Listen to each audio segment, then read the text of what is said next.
नक्षत्र मंडल में 9 ग्रह हमेशा ही एक राशि से दूसरे राशि में संचरण करते रहते हैं।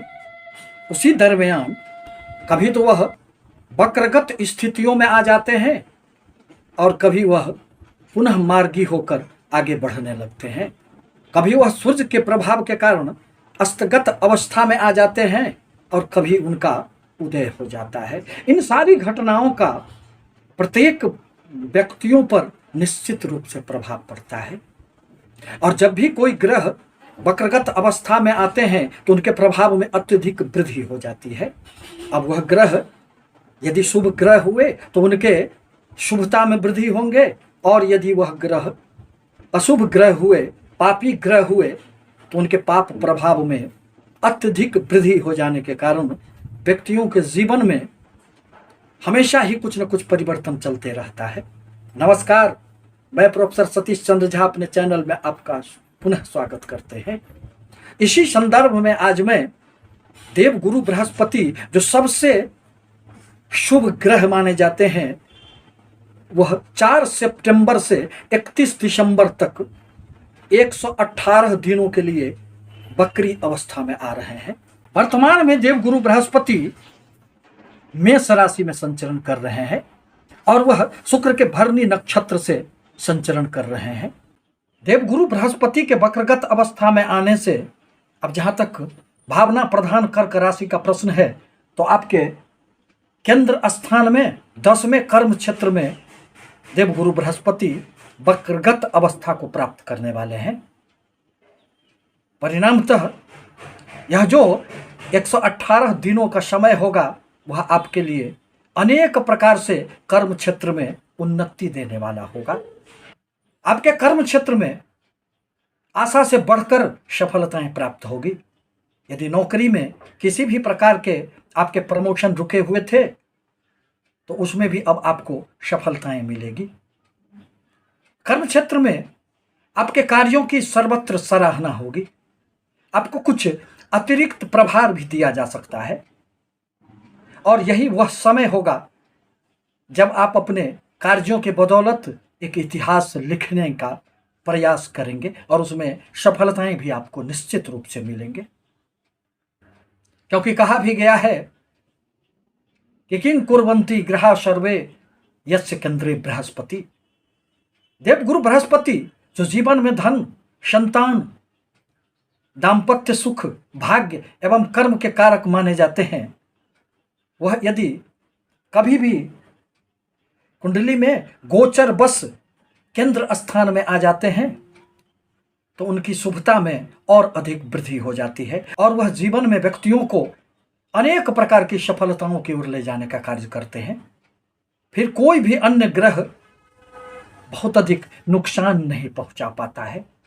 देवगुरु बृहस्पति जहां भी बैठते हैं वहां से उनकी 3 अमृतमय दृष्टि मानी गई है और जिस भाव पर उनकी दृष्टि पड़ती है उस भाव से संबंधित फलों में अत्यधिक वृद्धि हो जाती है। और अभी तो वह वक्रगत अवस्था में आ रहे हैं।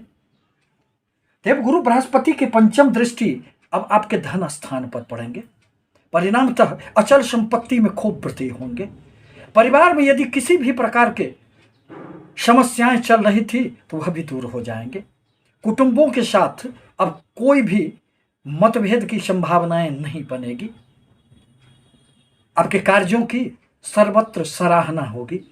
आपके वाणी में एक ओज देखा जा सकता है, एक आकर्षण देखी जा सकती है।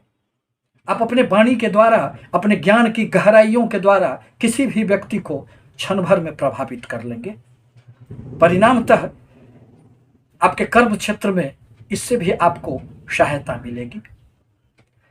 देवगुरु बृहस्पति की 7म दृष्टि अब आपके सुख स्थान पर पड़ेंगे।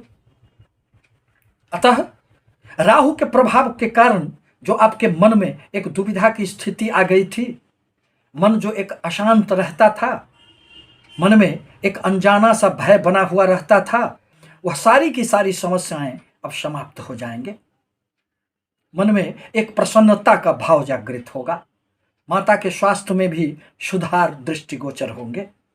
भूमि, भवन, वाहन संबंधित आपके कार्यों में धन व्यय होंगे, सुख के संसाधनों में आपको खूब वृद्धि होंगे और सब कुछ आपके जीवन में इन 118 दिनों में अच्छा चलने लगेगा। देवगुरु बृहस्पति की 9वीं दृष्टि अपनी ही राशि धनु राशि पर आपके 6ठे स्थान पर पड़ेंगे। विरोधी अब आपका बहुत अधिक नुकसान नहीं कर पाएगा, उभर कर सामने तो आएगा। ऋण लेना आपके लिए आसान हो जाएगा। अपने व्यापार के लिए यदि आप कोई भी ऋण लेना चाह रहे थे, उसमें रुकावटें थी, तो वह दूर हो जाएंगे। व्यापारियों को खूब सफलताएं मिलेगी और छात्रों को भी कंपटीशन की तैयारी कर रहे हैं तो उन्हें भी सफलताएं स्पष्ट दृष्टिगोचर होने लगेगी। परंतु वाद विवाद की संभावनाओं से इनकार नहीं किया जा सकता है। स्वास्थ्य पर थोड़ी सी ध्यान रखने की आपको नितांत आवश्यकता पड़ेगी। इस प्रकार कहा जा सकता है कि देवगुरु बृहस्पति का यह जो वक्रगत अवस्था है वह आपके जीवन में वरदान साबित होगा। यह पूर्णतः चंद्र राशि पर आधारित है। आप इसे नाम राशि के आधार पर भी देख और समझ सकते हैं, परंतु आवश्यक है कि आप देवगुरु बृहस्पति के बीज मंत्रों की जाप करें, क्योंकि देवगुरु बृहस्पति आपके लिए अत्यंत कारक ग्रह माने जाते हैं। और यदि देवगुरु बृहस्पति आपके कुंडली में भी अच्छी स्थिति में हुए तो फिर क्या कहने। जीवन में सफलताओं का एक दौर आएगा और आप उसमें मुस्कुराते हुए अपने हर प्रकार के दुखों को भूलते हुए आगे बढ़ चलेंगे। आपसे निवेदन है कि हमारे चैनल को लाइक करें, सब्सक्राइब करें, ताकि मैं अपने विचारों से आपको अवगत कराता रहूं। धन्यवाद।